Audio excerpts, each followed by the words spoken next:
అయితే ఐఏఎస్ రాముడుపై తీవ్ర ఆరోపణలు చేశారు. అతని అల్లుడు రాజేష్ నంద్యాల ఎస్పీని కలిసి తనకు న్యాయం చేయాలని కోరాడు. మాధురిని తండ్రి, రాముడు, తల్లి, మేనమామ హత్య చేశారని ఆరోపించాడు. మాధురి చనిపోయిన విషయం కూడా తనకు చెప్పలేదని చెప్తున్నాడు రాజేష్. ఇక పైగా తన బంధువులకు ఫోన్లో బెదిరించారని చెప్తున్నాడు.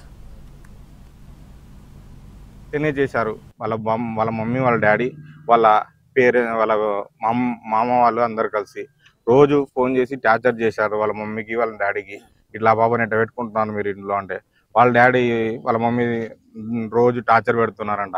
ఆ మెసేజ్లు పెట్టింది. అక్కడ పోయినాక నేనే మోసపోయినా అని కూడా ఆ పాప మెసేజ్లు చేసింది నాకు. మొత్తం కలిసి వాళ్ళ డాడీ, వాళ్ళ మమ్మీ, వాళ్ళ పేరెంట్సే చంపారు. ఆ పాప అయితే ఆత్మహత్య అయితే చేసుకోదు. చెప్పింది కూడా బాబా నేనైతే హ్యాంగింగ్ చేసుకోను అని కూడా చెప్పింది. ఆ బాబా వాళ్ళ డాడీ చంపేసినాడు.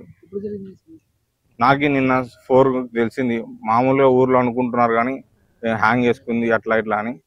నాకైతే తెలియదు. నాకు సిఐ, తాడేపల్లి సిఐ నాకు 4:10 ఆ బయల్లో ఫోన్ చేశాడు. ఎస్పీ సార్ గారికి మాకైతే న్యాయం చేయాలి.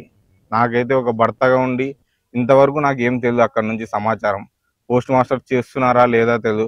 ఒక ఐఏఎస్ అధికారి అయ్యిండి అట్లా చేస్తాడని ఎవరికి ఏం తెలుస్తుంది చెప్పండి అని నేను ఎస్పీ సార్ని అడగాలనుకుంటున్నాను. ఆ బాబా మెసేజ్ కూడా చేసింది. మామ వాళ్ళు చంపాలని చూస్తున్నారు నన్ను, నేను చనిపోతే నువ్వు కూడా చనిపో మామ, ఎందుకంటే మా వాళ్ళు నిన్ను వదిలిపెట్టారని కూడా మెసేజ్ చేసింది.